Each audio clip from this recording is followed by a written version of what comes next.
Oke. Baik, Assalamualaikum warahmatullahi wabarakatuh. Perkenalkan, nama saya Murina Faradila, selaku moderator dari kelompok 2. Kali ini kita akan mempresentasikan artikel yang telah kita baca dari Bates yang berjudul Advice for Librarians Who Are Thinking About Going for a Doctorate in Library or Information Science, yang ditulis oleh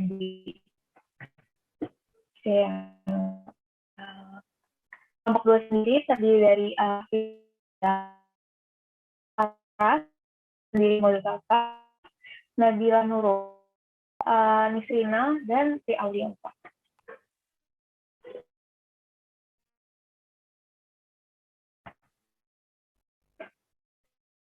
Baik, yang pertama adalah terjun dapat menjadi prospek yang menarik, sama seperti halnya dengan keputusan karir yang sejajar.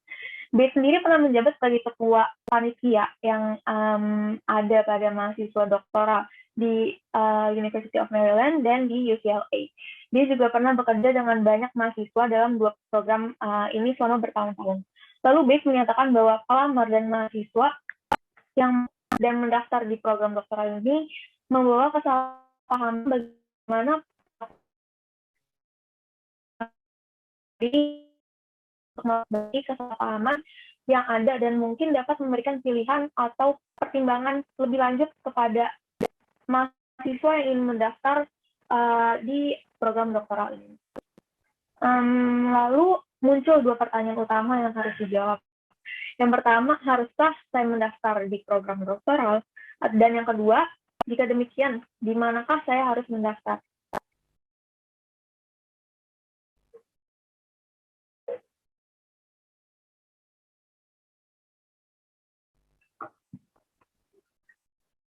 Oke, baik. Yang kedua, should I go for doctorate? Yang pertama, mungkin banyak orang merasa program MLS atau Master Legal Studies terasa sangat singkat setelah mereka mengetahui dan menguasai dasar-dasar referensi katalog. Dan ya hanya begitu saja, karena setahu saya program MLS ini hanya sekitar 1 sampai pekerjaan lebih lanjut di satu bidang spesialisasi tertentu akan sangat berharga, mungkin dari segi gaji, dari segi price, dari segi jabatan, dan sebagainya. Lalu ada pertanyaan yang naturally occurs gitu. Should I go back to school to work on a further degree? Jadi kayak harus sekolah lagi nih kayaknya untuk dapat pekerjaan yang lebih baik gitu. So jika ini satu-satunya alasan kenapa mahasiswa mau mengambil program doktoral, maka Bates tidak menyarankannya. Karena Bates sendiri tuh berpikir bahwa ada banyak cara lain yang lebih baik untuk mendapatkan pekerjaan yang kita inginkan. Gitu. Baik, selanjutnya akan dilanjutkan oleh teman saya. Baik, selanjutnya yaitu akademik or profesional. Jadi pada bagian ini akan membahas tentang gelar lanjutan terstruktur dengan cara yang berbeda di bidang profesional seperti kepustakawanan daripada di akademis konvensional. Nah, dalam sastra Inggris atau sosiologi, gelar yang sering didapatkan yaitu sarjana, lalu mendapat lebih banyak pelatihan di tingkat master dan lebih banyak lagi di tingkat doktoral. Nah, untuk subjeknya adalah akademik secara keseluruhan, yaitu gelar BA atau Bachelor of Art dalam bahasa Inggris tidak memberikan persiapan untuk karir profesional, kecuali jika seseorang juga mengejar studi profesional di bidang-bidang seperti pendidikan atau jurnalisme. Nah, lalu dalam bidang profesional hukum, kedokteran, dan kepustakawanan, terdapat gelar profesional terminal yaitu JD atau Juris Doctor, MD atau Doctor of Medicine, dan MLS yaitu Master of Legal Studies. Nah, ketiga gelar ini memenuhi syarat untuk posisi apapun di lapangan, baik pemula atau administrator top yang diinginkan. Jadi ketiga gelar ini merupakan gelar tertinggi di bidang profesional ketiga bidang tersebut. Boleh di next. Nah, selanjutnya itu dalam bidang profesi. Gelar doktor tidak dimaksudkan sebagai syarat untuk bekerja sebagai praktisi, Gelar doktor juga mempersiapkan untuk memasuki bidang baru, pengajaran dan penelitian universitas. Dalam bidang kepustakawanan harus memiliki gelar master profesional seperti pekerjaan kursus lanjutan lainnya di bidang tersebut. Tujuannya mendapatkan gelar dokter, yaitu mempersiapkan untuk karir baru, bukan untuk membuat lebih memenuhi syarat untuk karir yang dimiliki. Pengecualian yaitu selain PhD, University of California Berkeley memberikan gelar DLIS, yaitu Diploma in Library and Information Science, yang dipandang sebagai gelar profesional lanjutan daripada gelar akademis.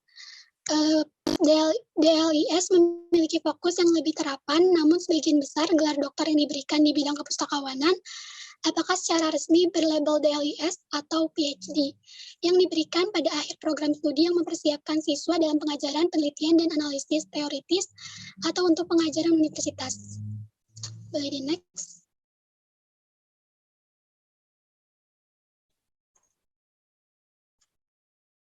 Nah, untuk melengkapi pembelajaran profesional yang didapatkan dalam penelitian master, maka ada beberapa cara yang baik untuk mengajar keinginan itu, yaitu program sertifikat tahun ke-6, mendaftar untuk kursus individu di bawah berbagai pengaturan, dan mendaftar untuk kursus reguler sebagai siswa khusus sehingga tidak diharuskan bekerja untuk mendapatkan gelar.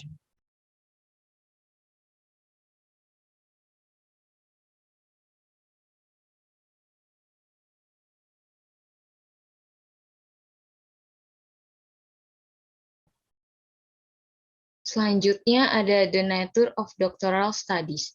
Boleh next. Sifat dari studi doktoral. Pekerjaan doktoral berbeda dari pekerjaan master di perpustakaan atau ilmu informasi.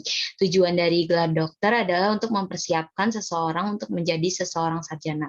Ketika menjadi pelajar, dipandang dan diapresiasi dan dinobatkan menjadi sarjana dan akan diberikan jenis pelatihan sarjana yang dibutuhkan. Sedangkan program dari master cenderung sangat terstruktur. Doktoral dapat menunjukkan banyak arah diri dan ketekunan pada tingkat level ini. Karena itulah salah satu tugas sebagai seorang profesor. Yang pertama, doktoral belajar untuk mengidentifikasi dan membentuk masalah penelitian. Yang kedua, doktoral belajar kembali tentang metode pencarian. Yang ketiga, doktoral dapat berlatih atau mengajar khusus dan belajar secara mendalam apa yang sudah dikenal dalam berbagai bidang subjek. Boleh, next. Jika kredit menumpuk dan tidak dapat mendapatkan gelar dokter, materi semua harus diingat sekaligus untuk ujian kualifikasi. Mengambil banyak khusus untuk kredit diperlukan untuk menguasai materi untuk ujian dan melakukan disertasi tentang topik yang dipilih. Dalam bidang profesional, dokter tidak dimaksudkan untuk membuat satu lebih memenuhi syarat untuk bekerja sebagai praktisi. Sebaliknya, dokter mempersiapkan untuk memasuki bidang baru pengajaran dan penelitian universitas. Disertasi merupakan bagian tersulit dari semuanya. Ini tidak hanya datang pada awal, namun sampai akhir jangka panjang, tetapi ini juga merupakan proyek penelitian besar.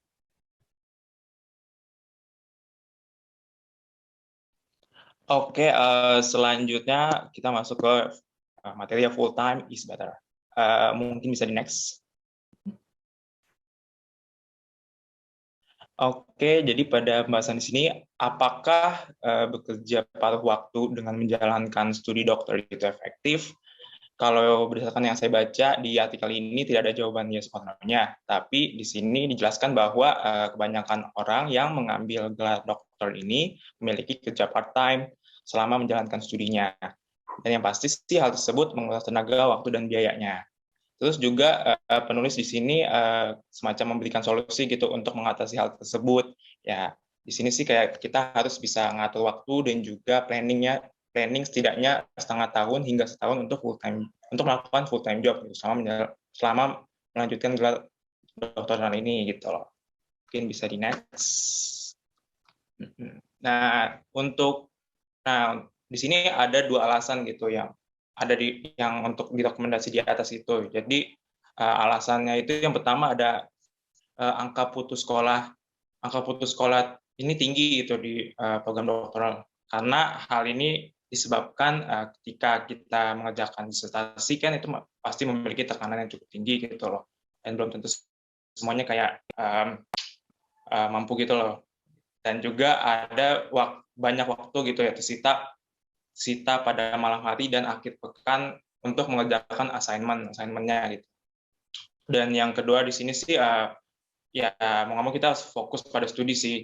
Nah, jika kita benar-benar fokus ya maka kita tidak gampang terdistraksi atau terganggu gitu oleh tuntunan pekerjaan atau gangguan kecil lainnya yang berkaitan dengan pekerjaan tersebut. Gitu.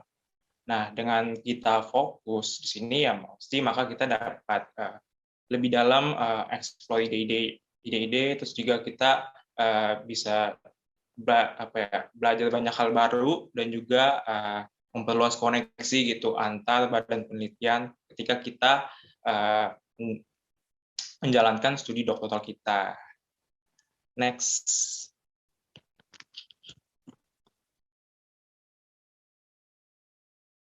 Selanjutnya adalah program individual. Jadi poin plus dari kerja keras yang dilakukan untuk meraih gelar dokter itu adalah memiliki kemampuan yang lebih secara individual. Bisa dikatakan bahwa mahasiswa program doktoral ini tuh berada pada posisi perantara, di mana mereka memperoleh keterampilan dan pengetahuan baru, tetapi di samping itu juga mereka dibutuhkan untuk berkontribusi gitu pada kemajuan pengetahuan dalam disiplin ilmu yang mereka tekuni. Jadi dalam program doktoral ini tuh individu tuh dituntut untuk menemukan secara pribadi hal-hal yang sebelumnya tidak mereka ketahui, sehingga pada akhirnya dapat membentuk peneliti yang baru yang dapat memberikan kontribusi bagi kemajuan ilmu pengetahuan dan juga memenuhi tujuan dari program doktoral ini sendiri, yaitu pengajaran dan penelitian di universitas. Next. Oke, selanjutnya apa sih yang bisa kita lakukan untuk menempuh program studi doktoral ini? Yaitu di sini di artikelnya itu jawabannya adalah memiliki pembimbing gitu. Lalu seperti apa sih pembimbing yang harus kita miliki gitu? Yang pertama di sini pembimbing ini adalah orang yang paling sering bekerja untuk membantu program doktoral ini. Pembimbing ini diharapkan banyak berkontribusi dan terlibat langsung dalam penelitian yang dilakukan, lalu sensitif terhadap kebutuhan mahasiswanya. Untuk itu sebisa mungkin pembimbing ini tuh enak gitu diajak untuk berkomunikasi dengan kita. Lalu pembimbing ini juga diharapkan tertarik dengan topik yang kita ambil, sehingga pembimbing ini semangat dalam membantu kita menempuh program doktoral yang kita ambil. Gitu. Lalu yang kedua, pembimbing ini tuh bukan hanya sekedar pembimbing, tapi merupakan mentor yang pengertiannya jauh lebih luas. Karena dia adalah mentor, tentu dia memiliki keahlian yang relevan dengan topik yang dibawa oleh mahasiswanya. Lalu selain pembimbing ini adalah orang yang akan membantu dalam menyelesaikan program doktoral yang diambil, dia juga dapat menjadi pemberi nasihat yang baik. Nanti pembimbing ini akan memberikan saran atau nasihat bagaimana sih survive gitu di lingkungan karir setelah menyelesaikan program doktoral ini. Lalu kayak secara kasarnya tuh bagaimana sih permainan dunia akademis yang akan dia hadapi setelah ini. Kenapa di sini saya singgung akademis? Karena yang paling besar antusiasnya untuk menempuh program doktoral ini adalah orang yang bekerja di dunia akademik dan riset itu sendiri. Selanjutnya akan dijelaskan oleh rekan saya.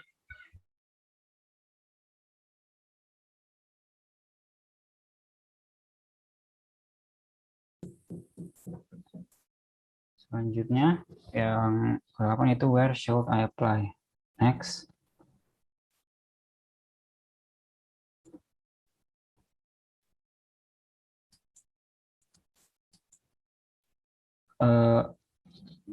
Beberapa orang atau siswa tentunya akan mencari informasi sebanyak mungkin mengenai sekolah maupun universitas yang mereka tuju nantinya. Beberapa indikator penilaiannya itu seperti fasilitas yang lengkap, kultur fakultasnya, dan juga kondisi dari perpustakaan sekolah tersebut. Apabila keseluruhan komponen tersebut terpenuhi, maka universitas atau sekolah yang Anda tuju dapat dijadikan tujuan pendidikan selanjutnya. Nah, ini tentunya juga merupakan termasuk bagian yang terpenting karena agar nantinya proses pembelajaran dapat berjalan sesuai dengan planning dan juga mencapai tujuan yang diinginkan.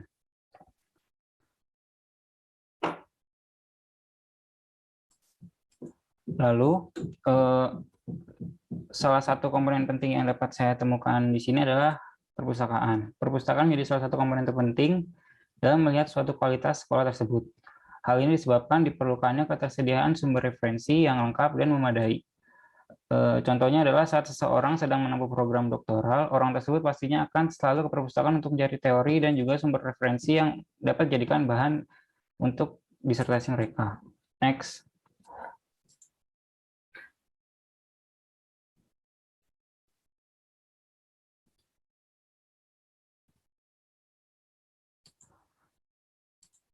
Oke.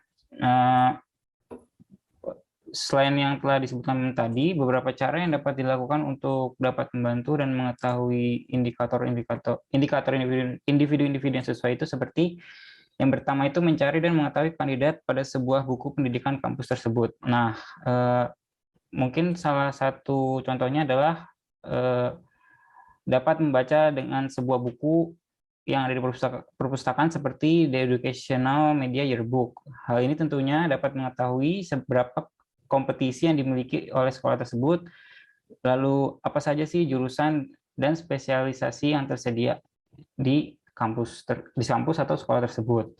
Lalu yang kedua itu menemukan artikel terkini dengan subjek yang diminati dan relevan. Jadi artikel terkini ini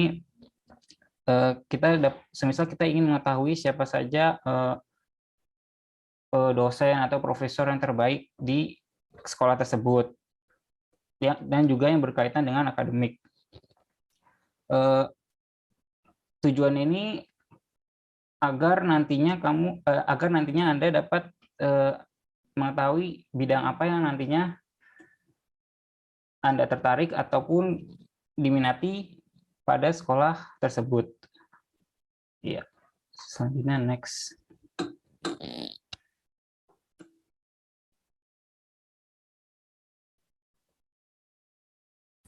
Selanjutnya ada choosing specialty.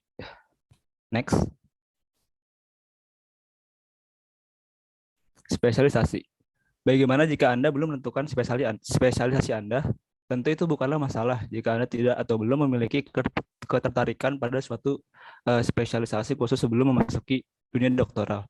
Namun terdapat beberapa area yang dapat membuat Anda merasa tertarik dari beberapa area lainnya. Area tersebut dapat disimpulkan sebagai spesialisasi. Untuk memilih spesialisasi Anda, yakinkan diri Anda untuk pergi ke sekolah di mana pada sekolah tersebut terdapat area atau ketertarikan Anda pada spesialisasi tertentu, dan apabila Anda tidak dapat memilih program sesuai dengan yang Anda inginkan, mungkin Anda dapat memilih universitas lokal untuk mengasah dan menemukan spesialisasi Anda. Jika masalahnya ada di uang, banyak universitas yang menawarkan beasiswa yang memungkinkan Anda untuk tetap mencari atau memilih area spesialisasi Anda. Bidang perusahaan bantuan dan berbagai bentuk ala financial assistance or library education. Daftar yang dapat diawali secara independen.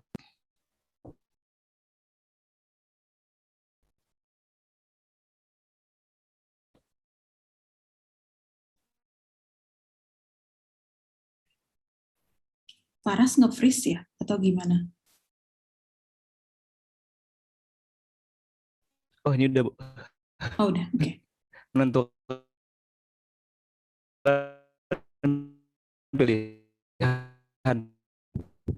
Jika Anda merasakan seperti halnya Anda harus menentukan pilihan. Jika program tidak sesuai atau tidak ada fakultas yang cocok dengan Anda, maka Anda harus memilih pilihan yang sulit seperti mencari program yang sesuai dengan spesialisasi Anda. Atau Anda harus menyelesaikan pendidikan Anda saat ini dan mendapatkan gelar Anda terlebih dahulu walaupun memang tidak sesuai dengan spesialisasi Anda. Sangat penting untuk memahami statement ini sebelum Anda mengikuti sebuah program daripada menyesalinya di kemudian hari setelah Anda tidak mendapatkan sesuatu yang Anda inginkan. Next.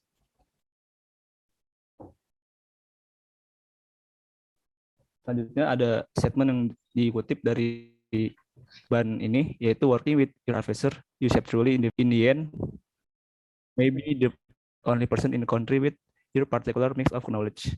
Yang dapat disimpulkan sebagai berikut, yaitu jika berkonsultasi dengan mentor atau penasihat Anda, mungkin Anda akan menemukan suatu ketertarikan. Dan pada akhirnya Anda mungkin menjadi satu orang yang memiliki campuran dari berbagai pengetahuan dan spesialisasi. Selanjutnya akan dibacakan oleh teman saya. Selanjutnya ada program quality. Ada faktor lain dalam hal pemilihan sekolah ini yang perlu lebih ditekankan, yaitu kualitas.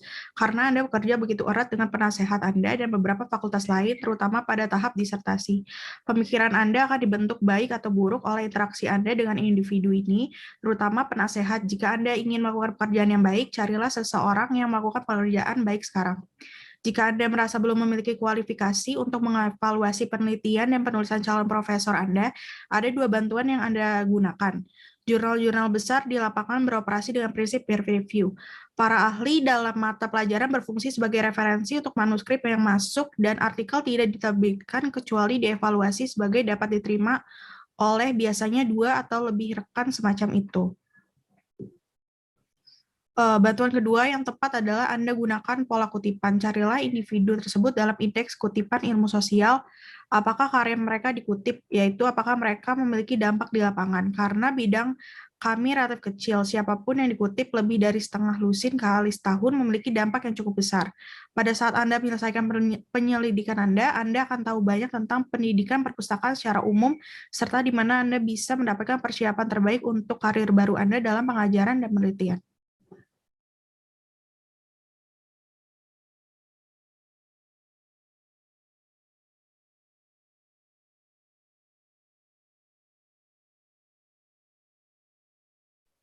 Selanjutnya kesimpulan, gelar doktor dapat menjadi prospek yang menarik. Program doktoral ini berbeda dengan banyak program yang menawarkan kursus individu. Dalam bidang profesional, gelar doktor mempersiapkan seseorang untuk pengajaran dan penelitian di universitas. Pada saat seseorang menyelesaikan program doktoral, maka akan mengetahui banyak tentang pendidikan perpustakaan dan mendapatkan persiapan untuk karir dalam pengajaran dan penelitian.